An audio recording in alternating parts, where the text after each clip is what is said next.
what's up? Ako nga pala si BT at nandito ngayon tayo sa BT Reaction and welcome to my channel, Tunay na Kritiko. Woo! At meron po tayong panonooring video ngayon. Ito po ay nagmula kay Balita Hub TV. Sa mga hindi pa po nakakabisita sa channel ni Balita Hub TV, bisita na po kayo mga katunay, at kung hindi pa kayo nakakapag-subscribe, subscribe na din po kayo mga katunay kay Balita Hub TV. At syempre huwag nyo rin po sana kalimutan na mag-subscribe dito sa channel ko sa Tunay na Kritiko sa mga hindi pa nakakapag-subscribe, and click the notification bell para maging updated po kayo sa mga reaction videos na aking ilalabas. At huwag na natin pagtagalin at sabay-sabay na nating panoorin ang laman ng video na hatid sa atin ni Balita Hub TV at bibigyan natin ng reaksyon. Pasok! Balita Hub. Peru challenge may lioness.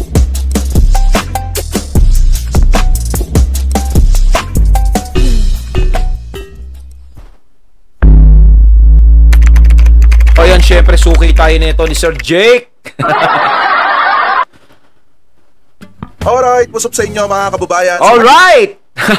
Bago natin simulan ang videong ito, nais ko nga pala magbigay ng credits dito sa boses na madidinig natin at bibigyan natin ng reaksyon. Walang iba kundi kay Jake Magnus. Sa mga hindi pa po nakakabisita sa channel ni Jake Magnus TV, bisita na po kayo mga katunay, at kung hindi pa kayo nakakapag-subscribe, subscribe na din po kayo mga katunay kay Jake Magnus TV. At so ipagpatuloy natin. Pwede pong pag-uusapan natin mga kababayan, nagpahiwatig na si Master Joey De Leon na malapit nang makuha yung trademark, yung title na Itbulaga. Pinirmahan na ni Master Joey De Leon yung pangalang Itbulaga mga kababayan. Ayun o, kung makikita nyo sa damit to. Pero bago po natin pag-usapan yan, nais ko po muna sabihin sa inyo na kung kayo po ay bago pa lamang po sa ating YouTube channel, hinihikayat ko po kayo na huwag nyo po sanang kalimutan na i-like itong live streaming natin na ito, at huwag nyo na rin pong kalimutan na mag-subscribe sa ating YouTube channel. Hit nyo na rin po yung ating notification bell para lagi po kayong updated sa tuwing mag-upload po tayo or magla-live tayo ng mga ganitong klase ng issue or video. At gusto ko din po kayong batiin ng isang magandang umaga, tanghali, hapon, gabi, saan man sulok ng mundo kayo naroroon, mapa sa Pilipinas man po kayo or ibang bansa. Sana po ay nasa mabuti po kayong kalagayan at gabayan po kayo ng ating Panginoon. Mabuhay po kayong lahat. Ayun! So eto na mga kababayan, punta na tayo sa topic natin. Alam nyo ba, nagpahiwatig na si Master Henyo Joey De Leon? Eto muna yung unahin natin. Eto. Yan. Alam nyo ba mga kababayan, nagpahiwatig na si Master Joey De Leon na malapit nang makuha yung trademark, yung title na Itbulaga. Kasi mga kababayan, nung isang araw kasi may nakita tayong post, may mga nagpasa sa atin ng post ng vlogger ng Tape Incorporated. Kaso nga lang, wala pang 14 minutes, binura po yung post na yon. Tapos ang masaklap pa nun mga kababayan, pagkabura ng post, hindi natin na-screenshot, yun yung pinakamasaklap. Pero mga kababayan, yung sinabi ng vlogger na yun, tumutugma yun dito. Eto, kasi kung makikita ninyo, sabi po dito sa Kamicom, ano po, basahin po natin, Joey De Leon post pic of him wearing It 40 Bulaga 40, ano yun? Bula 40. Kasi mga kababayan, ito 44 ang ibig sabihin nito. Yan. Yan talagang ibig sabihin niyan, Itbulaga. So ito daw si Master Henyo Joey De Leon mga kababayan, nag-ano daw po ito, nag-post na suot daw po yung damit na Itbulaga. At ang sabi pa mga kababayan dito, kung makikita nyo naman yung picture, ito yon. Ito, bagong damit to ni Master Henyo Joey De Leon. Gusto ko magkaroon nito. Kung makikita niyo ang nakalagay dyan, habang pinost niya itong kanyang larawan na nakasuot po ng Itbulaga, na may pirma pa niya, ayun o, Joey, na may pirma pa niya mga kababayan, ano po, na may nakalagay na 44, binigyan niya ng kahulugan yung EAT. So ibig sabihin mga kababayan, alam naman natin na meron pang issue sa pagitan ng TVJ at saka ng Tape Incorporated patungkol po sa agawa ng trademark. At siguro naman mga kababayan, alam ni Master Henyo Joey De Leon yon na meron pang issue at bawal pa silang mag-connect or magsuot ng kahit na ano na may kaugnayan sa Itbulaga. So ngayon mga kababayan, ang tingin ko dito, hindi magpo-post si Master Henyo Joey De Leon ng ganito kung wala silang pinanghahawakan or kung wala silang matibay na sinasandalan. So ang sinasandalan nilang tinutukoy ko dito mga kababayan, walang iba. Kung hindi, alam naman natin pare-parehas. Ito lang naman, opinion ko lang naman ito. Alam naman natin pare-parehas mga kababayan na mayroong aplikasyon or application na itong si Master Henyo Joey De Leon sa iPo Philippines. At yung application na yun, mga kababayan, kahit anong oras, kahit anong araw, pwedeng ma-approve. Talaga namang mangyayari yan, no? Para sa akin, malakas din ang kutob ko na muling mababawi ng TVJ ang pangalang Itbulaga. Dahil kung sa pruweba lang, no, lahat ng pruweba ay nagtuturo sa Itbulaga, sa TVJ. Sorry. No, lahat ng ebidensya. Ika nga ni Gas Abelgas. Lahat ng ebidensya ay nakaturo sa kanila. Di ba? Hindi mo maitatanggi dahil unang-una ang creator ng pangalan niyan si Sir Joey De Leon. At pangalawa, alam naman natin kung sino talaga ang nagsakripisyo, naghirap dyan sa pangalan ng Itbulaga na yan.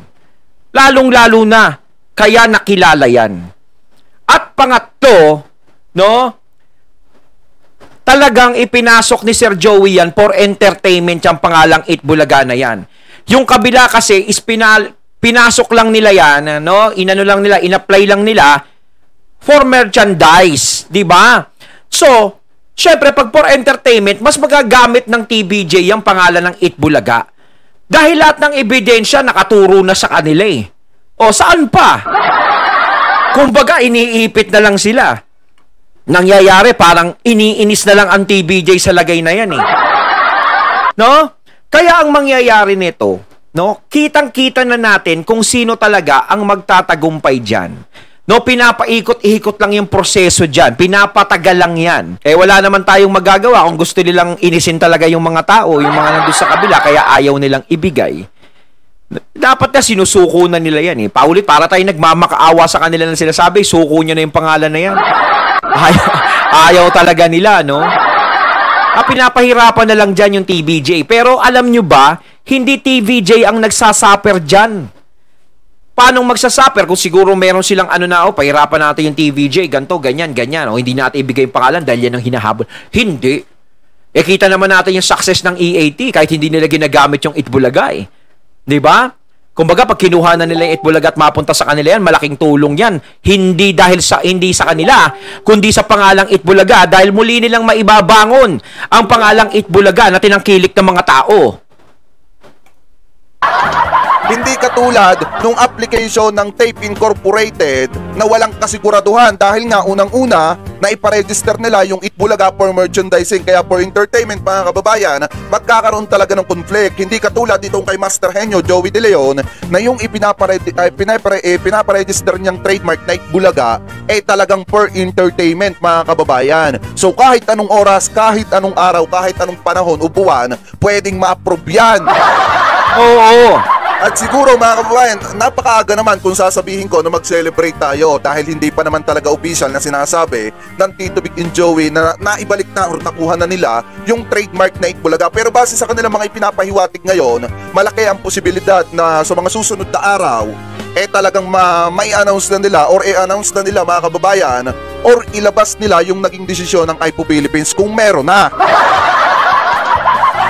Diba? Ayan. Oo, naka-t-shirt siya ng Itbulaga kasi malaki po ang posibilidad na kaya malakas ang loob ng Tito Vic and Joey ngayon na mag-announce kasi minabanggit pa nga si Boss Vic Soto na bibilangin na lamang po sa daliri ng mga kamay at merong magbubom. So, talaga nakakasigurado na si Sir Joey, no? Kitang-kita, no? So tingin ko, mga kababayan, sila nga talagang sumusunod sa batas di ba, mga katunay? Hindi nila ginagamit ang pangalang Itbulaga. Pero kung tutuusin, doon sa kabila, hindi pa rin nila pwede dapat gamitin yan kasi nasa proseso pa yan. Kaso, pinababayaan na lang ng TVJ, no? Talagang mapagbigay ang TVJ, sila sumusunod sila sa batas. Pero malaot man din, no? Malalaman din ang katotohanan kung kanino talaga mapupunta yan. At syempre, maraming nanalangin, no? Na muling bumalik ang pangalang Itbulaga doon, muling makauwi. Diba? So tingin ko dito, baka nakuha na nila. Baka lang naman, baka nakuha na nila o nabawi na nila yung trademark na Itbulaga. Yun yung tingin ko. Kasi hindi sila magpo-post ng ganyan kung wala talaga silang matibay na sinasandalan. Alam naman natin ang Tito Vic and Joey, napakarami ng wordplay. Ay, Ma'am Lucky, Ma'am Tri, mega love shoutout. Thank you po sa pakape. So basahin natin dito, sabi dito, short rides, cryptic caption, may nakasulat daw yung t-shirt na may naka-cryptic caption pa. So sabi daw dito, 44. Basahin natin. Joey De Leon made the rounds on social media anew with his recent post. So yun yung tinutukoy ko kanina, yung may suot na damit, yung binigyan ng kahulugan, yung EAT mga kababayan. So sabi dito, he shared a photo of himself posting before a monitor where the logo of EAT was being displayed. Sabi pa dito, it is also noticeable that Joey was wearing a shirt with the text Itbulaga printed on it. So nakalagay dyan, kung makikita nyo, double meaning yung Itbulaga. Nakalagay Itbulaga, may nakalagay pang 44. So alam naman natin mga kababayan kung sino may karapatan dun sa 44 anniversary yon. Walang iba kung hindi ang Tito Vic and Joey.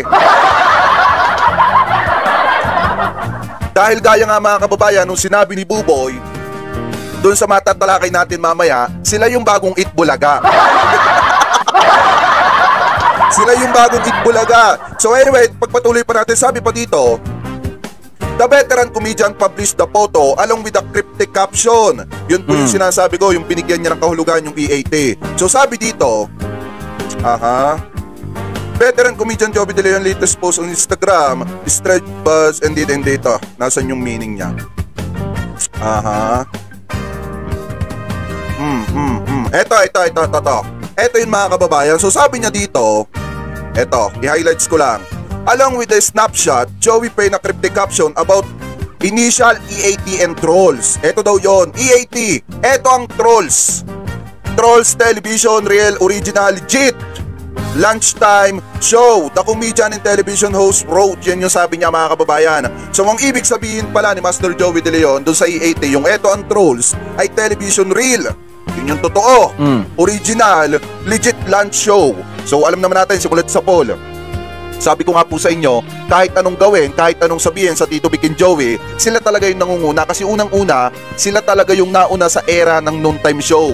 Kahit anong pagpapabagsak, kahit anong itapat nila dyan. Kaya nga yung iba nagpapasintabi bago sumabak or bago kalabanin ang Tito Vic and Joey, nagpapasintabi dun sa tatlo. Kasi kinikilala na sila talaga yung nauna pagdating sa era ng noontime show. So tama naman ito mga kababayan. Etong sinabi ni Master Joey De Leon dito, legit lunchtime show, sila talaga yon.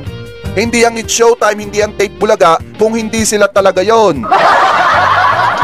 Kaya nga mga kababayan, eto, na-try ko sa 4 na araw na nawala tayo. Pag may tinatanong ako mga matatanda, tinatanong ko, sino po ba ang kilala nyo pagdating sa pangalang Itbulaga? Tito Vic and Joey. Kasi nasanay na sila dyan eh.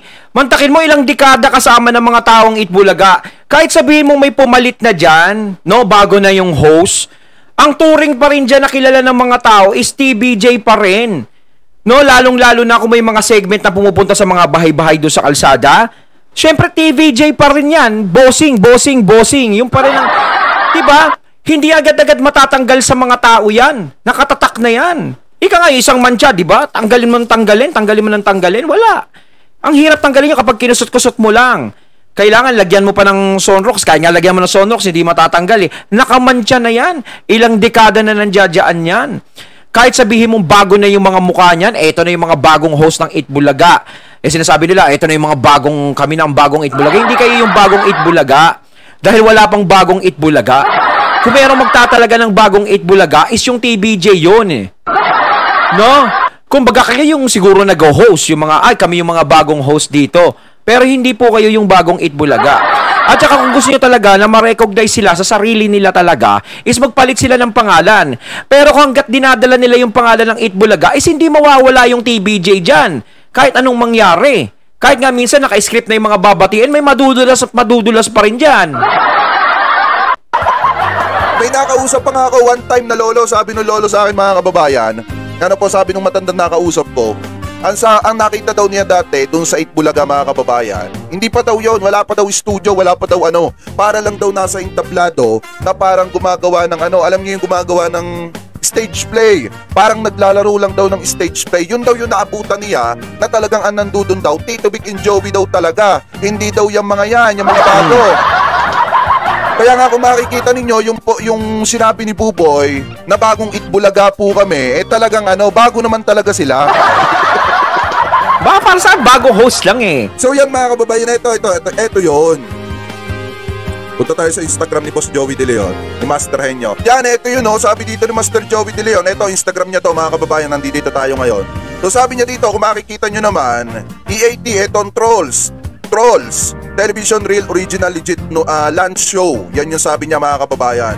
So marami naman ang sumang-ayon sa kanya. So kung makikita ninyo, ito talaga yung pinakamahalaga dito. Etong larawan ng EAT, mga kababayan, na nakasuot siya ng damit na Itbulaga. Siguro naman, gaya na nga nasabi ko kanina, hindi magsusuot ng ganyan si Master Joey De Leon kung alam niya sa sarili niya na hindi mapapapunta sa mga kamay niya yung pangalang Itbulaga. So baka naman may resulta na at nasa kamay na ni Master Henyo Joey De Leon yung result ng IPO Philippines, mga kababayan. Ano po na... At saka hindi, nagpa-register na ng isa pang pangalan yung tape, di ba? Parang alam na din nila nasasapantahan na rin nila nasasapantaha ng kabilang panig. Palagay natin na approve yung aplikasyon niya, kaya nagpo-post na si Master Henyo Joey De Leon ng ganito. Kasi kung makikita nyo, grabe naman to, pinirmahan na yung Itbulaga, oh. Pinirmahan na ni Master Joey De Leon yung pangalang Itbulaga, mga kababayan. Ayun, kung makikita nyo sa damit to. Sana magkaroon tayo ng ganito, yung damit na ganyan, no? Ayun, at ating natunghayan ng video na nagbula kay Balita Hub TV. Ayan mga katunay. Anong masasabi nyo tungkol dito? Comment lang po kayo sa comment box. Ayan na ba? Malapit na. Ayan yung sinasabi na, okay lang ba yan? Puro kayo balita ng ganyan, hindi pa napupunta. Alam nyo ba, kami iniisip namin na talagang mapupunta yan sa TVJ. Sigurado. Have faith in ourselves. So once again, I'm BT and I'm out. Peace.